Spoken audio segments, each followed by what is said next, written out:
Namaraa Jabbeessii of eeggadhu. Sababiin ani kana kaaseef si barumsa taa'ee waan yaadeef. Jaldeessi gaaf tokko haga buuhin buluu irbaata nyaadhu malee jedhee lafa bultii isaarraa ka'ee adeemsa eegale. Kan inni deemuuf nyaata barbaacha. Otoo adeemaa jiruu fuula isaa duratti dhagaa guddaa tokko arge. Amma tun dhagaa kana garagalchee dhagaa kana jala mixiin argadha jedhee murteesse. Gaafa dhagicha bira ga'u dhagichi baay'ee guddaadha. Akka inni fagootti ilaalessu miti. Haa ta'u garuu dhagaa sana jalaa mixii akka argachuu danda'u sammuusaa waan amansiiseeruuf dhagaa kana garagalchuun dirqama isatti ta'e.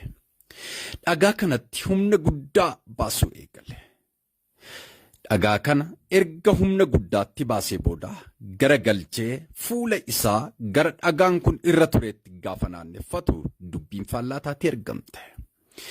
Kan inni yaade dhagaa sana jalaa mixiitu argamaadha. Haa ta'u garuu dubbiin akkas miti. Achi as deebi'ee gaafa ilaalu boofatu mataa ol qabatee achi jala taa'a. Ilaalaa. Kan barbaachaaf mana ba'e mixiidha. Kan isatti ba'e bofadha. Jaldeessa garuu taa'ee waa yaade. Yeroo tokko jedhe. Yeroo tokko nyaachuudhaaf mana ba'anii nyaatamuunis jira jedhee gaaffii irratti gaaffii deebisee of gaafate.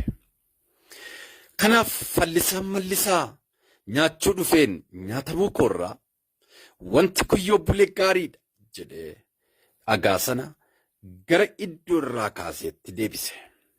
Dhagichis iddoo sanatti deebi'e. Erga dhagaa sanatti deebisee booda ofirra galagalee lafa dhufetti deebi'e. Yaa obboloota ko, nama fuula isaa beektu malee keessa namaan beektanii. Sagalee Waaqayyoo gaafa dubbatu namarraa jabeessii of eeggadhu jedha. Bofti jawween nama miidhuu danda'an otuu jiranii namarraa jabeessii of eeggadhu jedha. Maaliif jedhi laata? Nama fuula isaa beektu malee keessa isaan beektanii yaadni garaa namaa akka boolla qiliilee gadi fagoo baay'ee fagoodha. Isas qoranii bira ga'uun hin danda'amu jedha.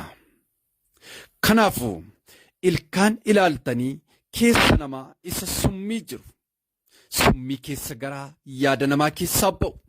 Isaanis bofa caalaa hiddamanii kan itti miidhaman waan hin beekneef namarraa jabeessii of eeggadhu. Nama fuula isaa malee garaa isaan beektu. Otoo si wajjin kolfuu dabarsee si kenna. Jabeessii of eeggadhu.